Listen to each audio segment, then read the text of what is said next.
So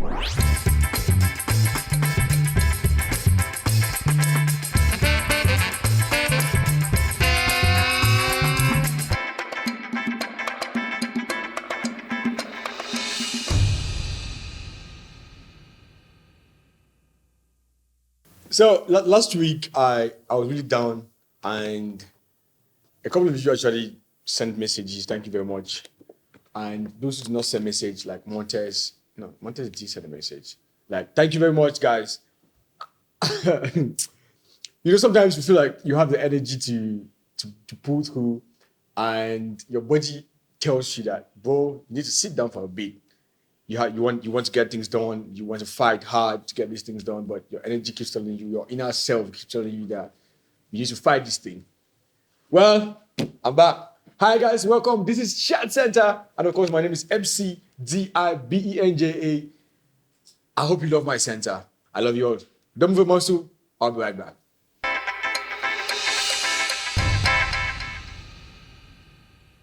Now, if your girlfriend or boyfriend happen to have asked you along the line why you're so concerned about the war in Ukraine, and in quotes, why you took skin, because they think that the war in Ukraine has nothing to do with Cameroonians, then you should break up with them. Yeah, you should. I mean, a girl or a guy who doesn't know that the war in Ukraine affects Cameroon somehow should not have a relationship. Before you come at me, I'm serious. And for you who are wondering why I'm saying that, the price of bread has increased. And still, I know some people will ask me the relationship between the war in Ukraine and the price of bread. Now, Ukraine and Russia supply 20 and 10% total wheat supply in the world. That's huge. Europe, Middle East, and Africa depend on Russia and Ukraine for a huge quantity of wheat. Wheat. Don't say I said wheat. No, I didn't say that. And now, to produce flour, you need wheat to produce flour. Since the war in Ukraine is affecting the country, the ports are closed, you cannot ship wheat to other countries. Definitely, the price of wheat increases, making the price of flour to increase, and the price of local bread at a local bakery in your quartier has increased. Makes sense now, right? Yeah, thank me later. I know, just thank me later. Now, the price of wheat increases the price of flour, equals to either no bread or expensive bread. Guys, I think the war is coming to an end. I think I should eat my last bread. Yeah, I should.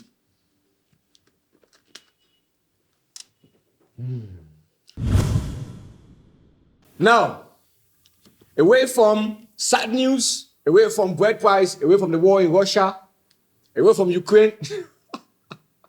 It seems like I'm trying to forecast that there's a war in Russia, but no, I don't want war in any form. But away from war, away from high prices of food, of goods and services, away from bad news, comedy. Last week was so amazing with the Virtuous Women Presidential Debate Comedy Show. Guys, I'm saying this with authority. The authority rested in me. It's not because I was the host of the show, but I'm saying it, that this show has been the biggest English Cameroon comedy show ever. Quote it somewhere, do it somewhere, like all the authority in me, like do it somewhere. I say, the coming together of Dorcas, the comedian, Caro and Copis, Auntie Felicia, and Richard, and then the almighty appearance of the Grand Lorenzo. Guys, this is a comedy show that lasted just about an hour and 30 minutes. And everybody was feeling like it should be for days. I entered this event, I stood on stage, and people didn't want to leave. You know the point where you've had fun, that maximum fun, like you laugh for 1 hour, 30 minutes straight, and you feel like this laughter should just continue. You feel like at one point in time you forgot there's an unprovoked crisis that's even existing. I feel like everything was okay because of comedy. Comedy has something. But this new generation of comedians, these guys, have somehow made their way through and break the even. I attended a show, an entertainment program that had 90% of its audience people who have nothing to do with entertainment. In this country, we're mostly caught up in a situation whereby we have an event. For example, I'm a filmmaker, I have a film, and at the premiere, the highest people you see, 90% are filmmakers or artists. But this is an event where I could see people who have nothing to do with the entertainment industry just come there to laugh, have fun, enjoy themselves, and forget that there was some problem existing somewhere. I think these guys have mastered it.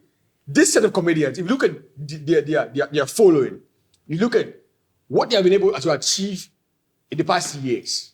Some of them just come in months ago, and you understand that they have mastered. These are people who know where they are going to. And this just tells me that Cameroonians support their own. They just want a good thing to support. You wouldn't shove down a product that's not okay into my throat for me to consume because you're a Cameroonian. I think the whole support your own thing should be this way. If there's a product that can actually represent us, we will support it. Cameroonians prove to me on that 27 that they support Cameroonian products. As long as they can get satisfied that this is an original product, this is a good product, support it. They came out massively. Come on, the red carpet. Ooh, I was there. I had fun. Of course I did. Who wouldn't? Great job to you guys, man. Great job to all the Cameroonian comedians who have been doing a great job from way back. Power is changing hands, and there's an innovation coming up.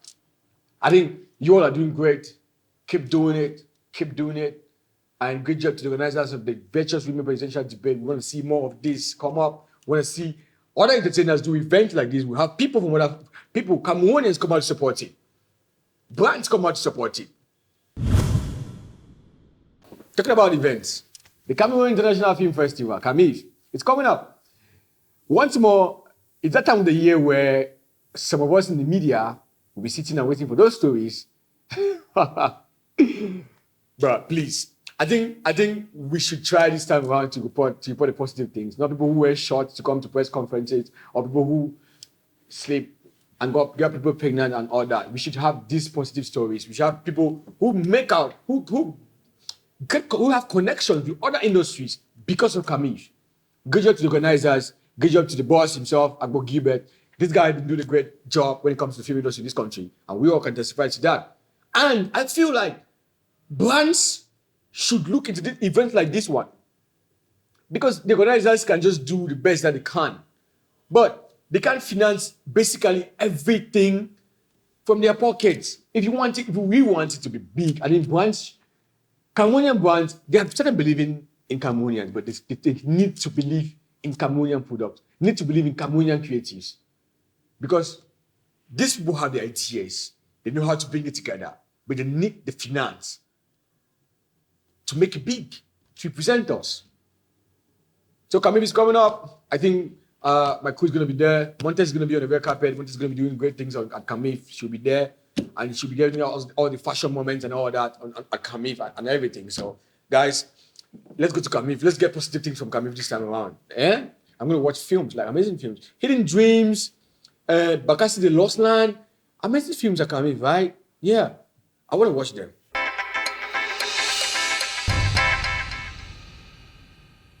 Hi guys, welcome back, and of course we're still live at Chat Center. My name is still MCDIBNJA. You need to spell it like that, MC Benja. And of course, this is a part where we have our guest on the show. Our guest for today is no other person than Eli-anne Anwi. I hope I pronounced that name right. The worst thing I hate is to pronounce somebody's name wrong. People like calling my name Dibenja. My name is Dibenja. You understand? So I hate you when you pronounce my name wrong because I hate you to pronounce your name wrong. So I hope I got you right. Eli-anne Anwi, founder of HOBET, which is Hope for a Better Tomorrow Foundation. She's here to talk to us about some amazing things. She's an activist for end rape. She's an end rape activist. I mean, we all should be activists for that particular thing, right? We all should be activists for it. But this person has taken it upon herself to fight for this cause. Guys, welcome Eli-anne. Hi. Hello. How you doing? I'm great. I like your makeup. I mean, Constance knows. Did you guys discuss before you came to this set? No, I just met her for the first time. No, I think you could call her before you came. Spiritually. So thank you for coming to the show. First, I want you to tell us, who is Eli-anne? I know you're the founder of Hobed, but I want to know beyond that, who are you? Okay, I'm called Tembeng Eli-anne Anwi. Yeah. I am from Bangui, the northwest region of Cameroon. Yeah. I have a bachelor's degree in education, curriculum studies, and teaching from the University of Boya. Aside that, I'm a community girl. I am a volunteer. I am an African emerging leader with the Young African Leaders Initiative, that's YALI. Yeah. I am a 2020 Women Deliver Fellow. And I am a rape survivor. And I'm an activist against rape. Wow. Guys, this is a powerful woman. Yeah. So now, let's talk about your foundation, Hobed. Let's start there. What are your main activities and how far are you guys at this point? Okay, founding Hobed in July 2018, we basically we're doing everything. We just wanted a better community. But as time went on, we had to come to a decision that we need to look where we are best at and where we can better impact the community. And that's when I discovered the importance of storytelling. Okay. I found the reason to use my story to change things around for other people. And that is why now we are concentrating on promoting gender equality and quality education. So far, we've been able to work or carry out a lot of activities around ending gender-based violence, as carried out awareness-raising campaigns. We've carried out a social media campaign. We are doing online sensitization. We have been able to identify some survivors of gender-based violence, especially rape, and we'll be able to cancel some of them and try reintegrating them into the society.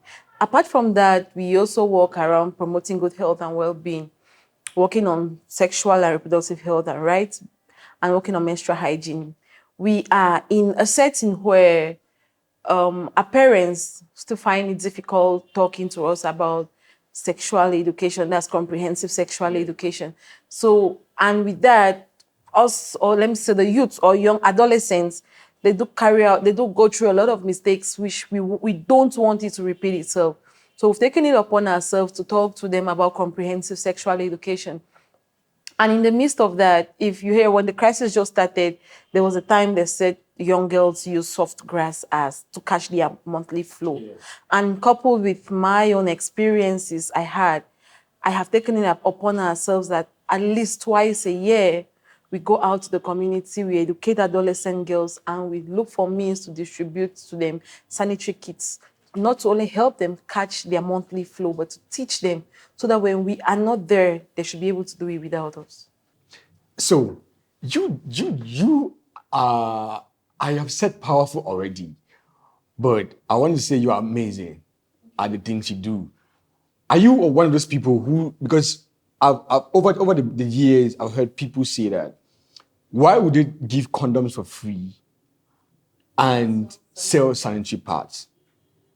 Around that area, what do you think? I think it's true because sex is a choice while menstruation is not a choice. Yeah.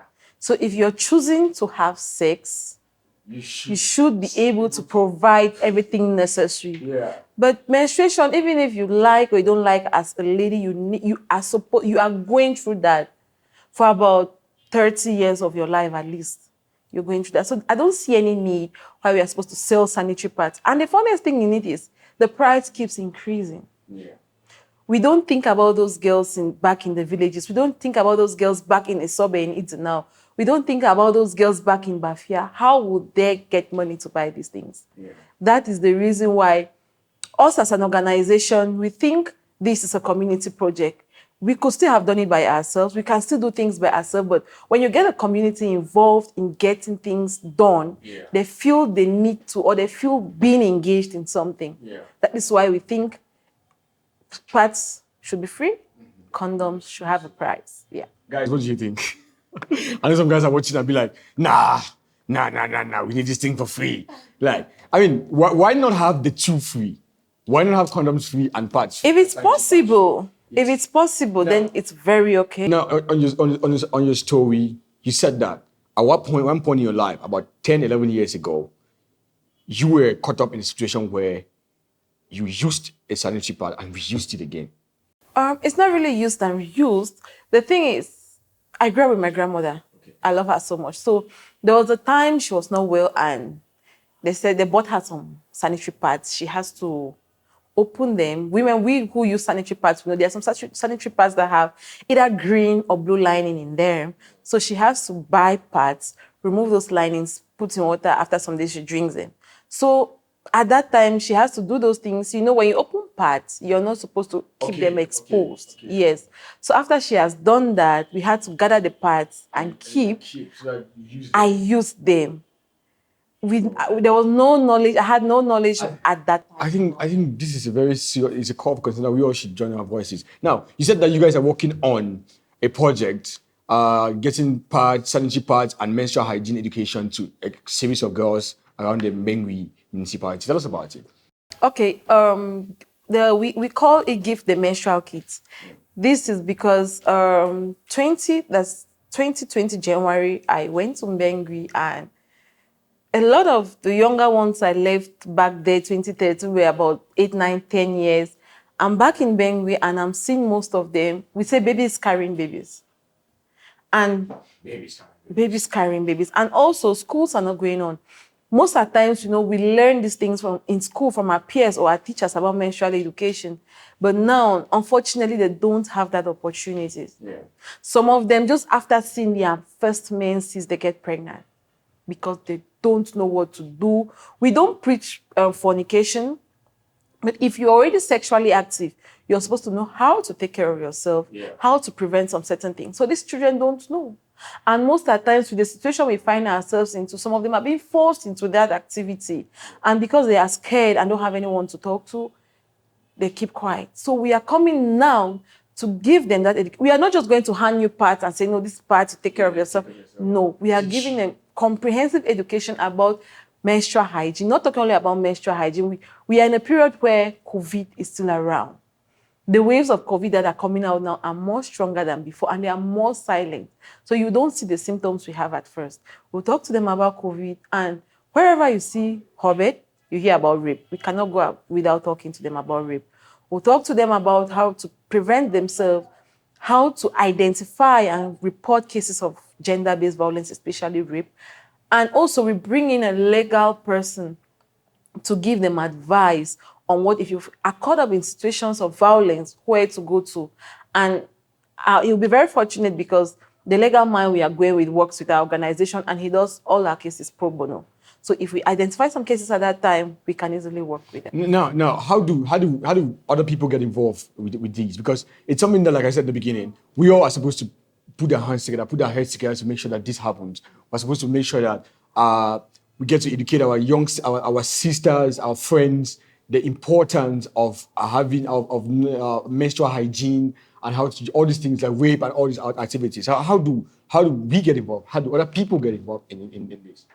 Okay, you must not only get involved in our own campaign. Okay. We encourage everybody out there. First of all, when we talk about ending rape is not a fight that one person can do it. Yeah. It's not a fight for us, the activists, or for the CSOs. It's not a fight for the survivors themselves. It's a collective effort.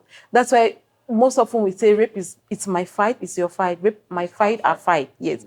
Because if we keep it for one party or one stakeholder, we will not be able to do it. Yeah. So just by me talking, not even talking to my community, just by me talking here, I'm already educating you and I'm educating Montes because there are some certain things that we or you do not know, I will tell you on here. And on talking about menstrual hygiene, we also have to come together. As an organization, we are on now doing a donation drive where we are calling on everybody in the community, not just people from Tembeng, everybody in the community to join us. Let's achieve this. We on all our social media platforms, we have put mediums there that you can reach out to us, and there are numbers where you can donate, because a kit that contains reusable pad, disposable sanitary pad, a hand towel, a menstrual bead, face mask, and pants, some few pants. So getting in touch with us or doing something by yourself to make sure that you're helping an adolescent girl out there, it's a whole lot. Wow, guys, this is a whole lot. So you've heard from Anne, you must not only get involved through her foundation, you can get involved in so many different ways in other foundations, you as an individual. And I think we all should get involved in this. But we're going to continue with our chat. But first, we have a video of someone saying something about you and the work you do. Let's get to watch it. We'll be right back. Guys, watch.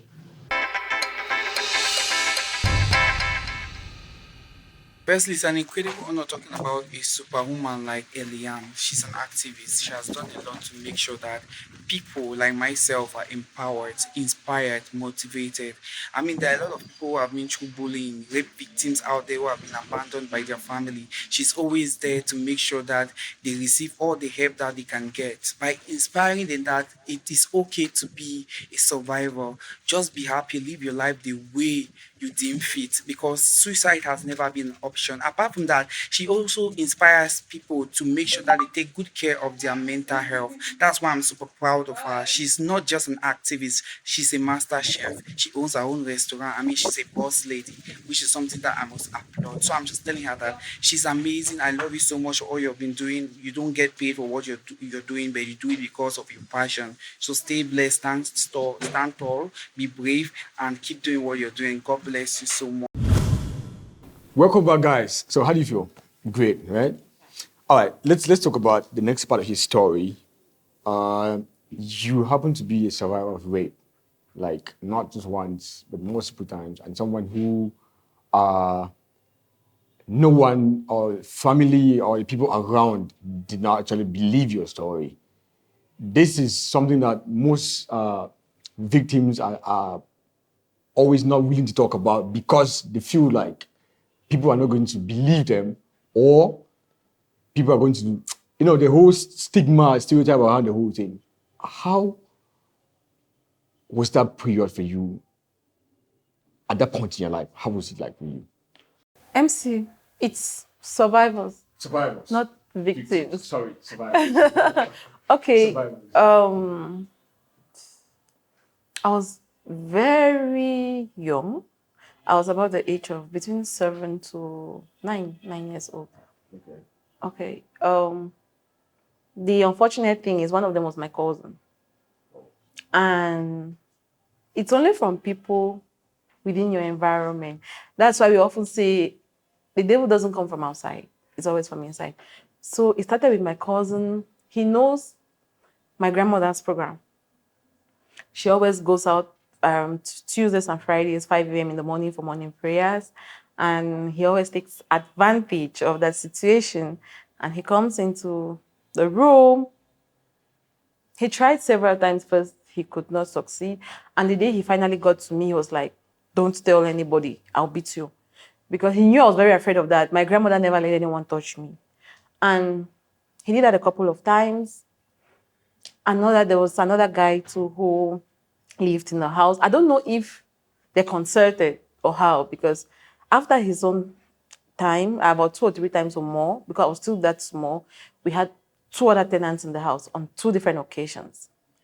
As if that was not enough, there was another neighbor of ours that when my grandmother travels, she always comes to sleep with us in the house. One evening, I was sleeping with my younger sister, and she was like, "Let's do mommy play. My younger sister will be the daughter, she the father, and I the mother."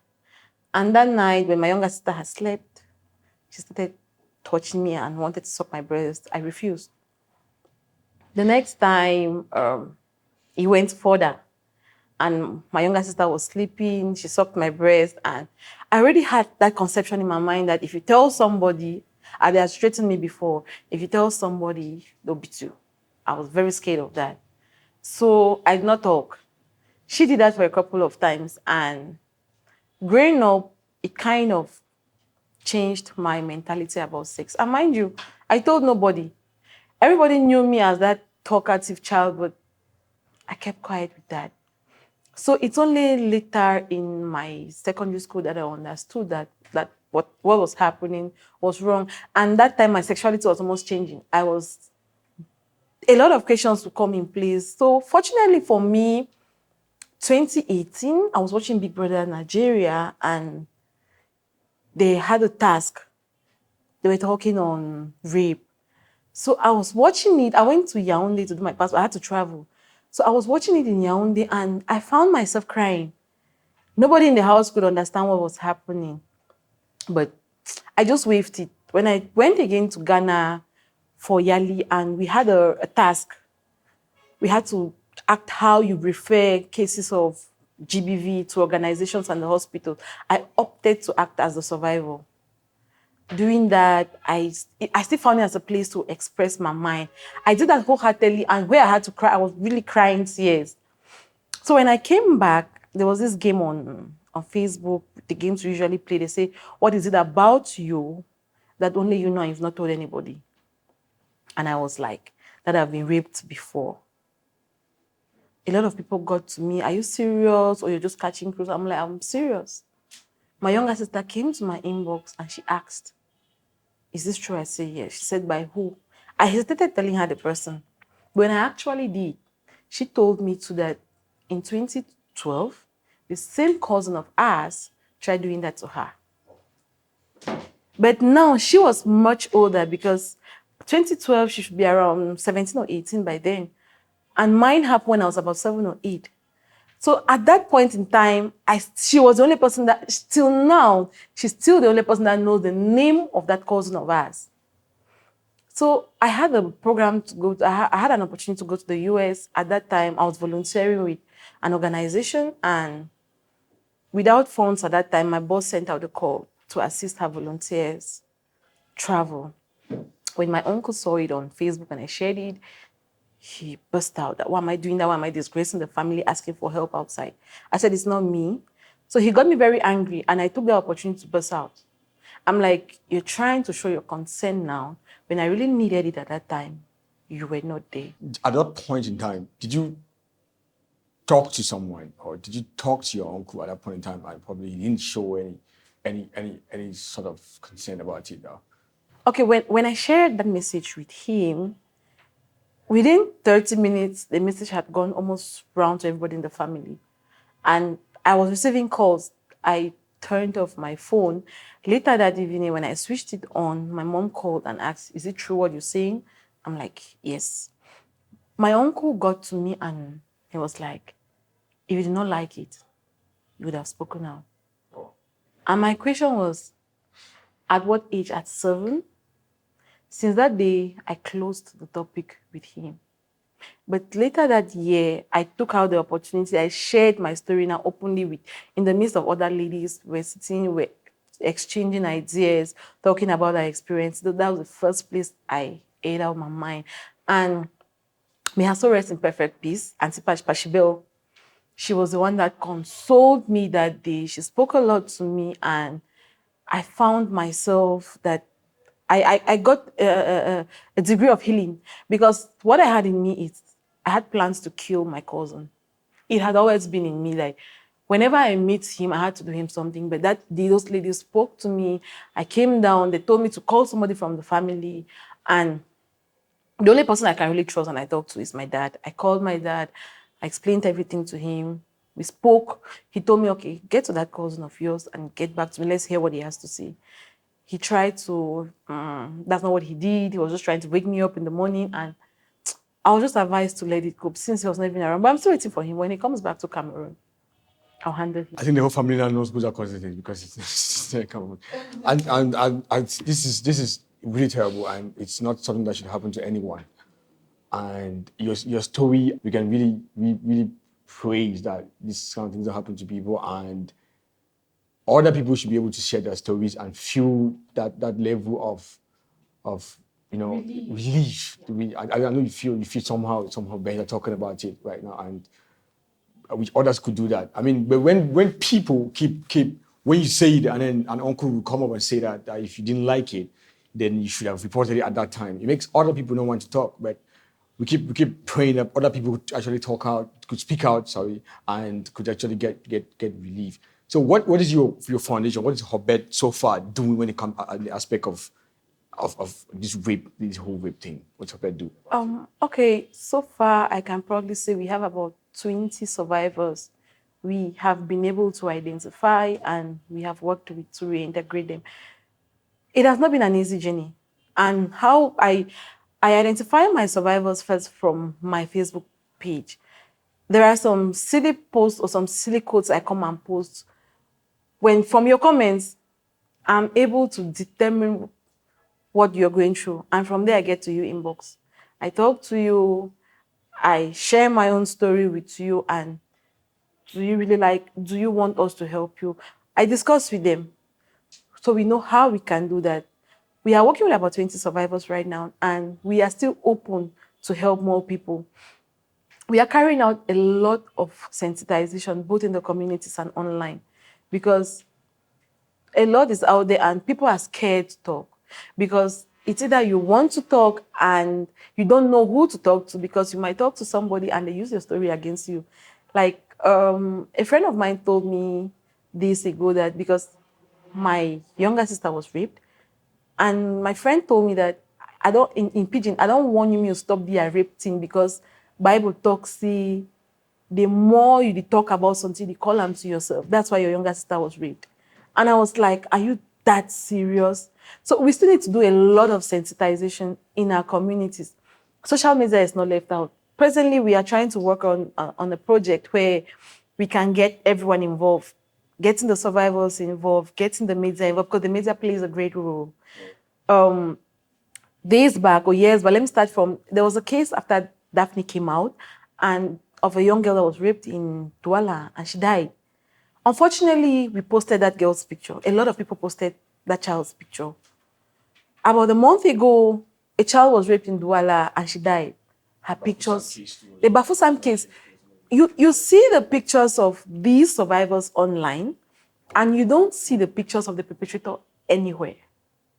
Which means, in a way, we are protecting the perpetrator while putting the survivors out there, which is supposed to be vice versa. We are also supposed to rotate. The perpetrators are supposed to be out there while we protect the survivors, because it plays a lot on their mentality. I might tell you, I'm strong today, but there are still days or weeks that I break down. With a lot of talks from people, when it comes to relationship, you receive calls, are you sure you ever get married? You're going to the media, you're talking about your experiences. Are you sure you ever have someone that wants to take you with that thing, like with that thing on you?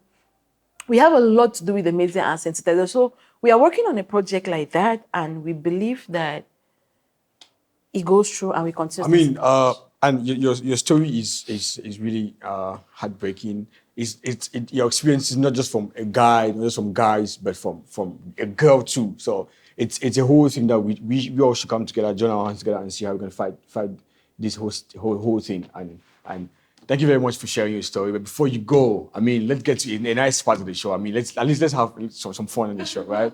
All right, guys, we'll be right back. If you move muscle, you miss this amazing part behind on the show. We'll be right back.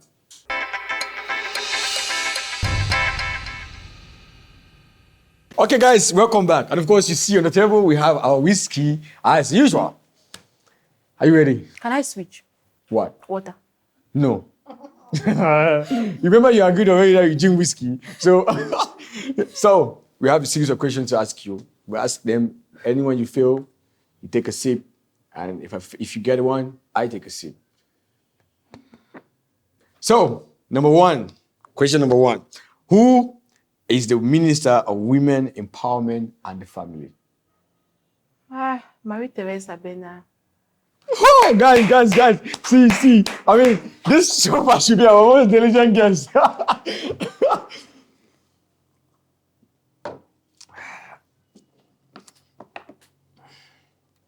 Okay. Of recent, Cameroon qualified for the World Cup. You watch football, right? Oh, high five. Then give the other 4 teams, African teams that qualified for the World Cup. We have Morocco, we have Ghana, we have Jing. Tunisia. Thank God. I was almost thinking that I was going to be the only one to Jing on the show today. Who's the Prime Minister of Cameroon? Joseph Diongute.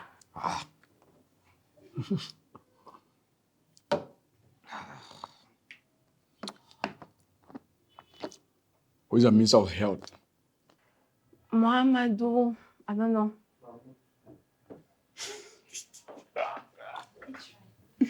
So that's 4, right? So meaning one question. Give titles of 5 Cameroonian films. Saving Bango, Little Sam, Big Sam. 5.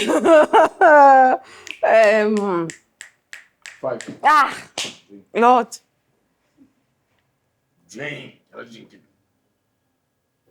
I mean, we're in the studio, there are so many films around here. You can just see. That's Damaru. You see films everywhere. All right, these are our 5 questions. Thank you very much, Anne, for coming to the show. And thank you very much for accepting to share your story with us. And it's a really heartbreaking one, but we're happy that you actually got to that point in your life where you could freely share it and air your mind out. And the same thing we wish for survivors is that they could actually, most of them could actually come out, or everybody could come out and talk about it to feel better. And we all will join our voice to say that it's actually our fight, it's your fight, it's everybody's fight. Let's all together, let's fight against rape. And of course, we should also join our voices, put our supports together to see how we can get the campaign to get these girls sanitary pads. And sanitary pads should be free, condoms too should be free, not that we should sell one And lubricants too should be free. Lubricants too should be free, so we should cheers on that. Saves that. So if you want to support Anne, you want to support her foundation, like she said, you must not do it only through her bed. You can do it with any other foundation. You can do it as an individual. Support young girls in the rural communities, in the urban communities, educate them on menstrual hygiene and support them with sanitary pads and all that. Support young guys too with condoms and all that. So guys, it's a goodbye from us at the studio at the center. Do enjoy, have fun, and please, please stay out of trouble. Bread too expensive.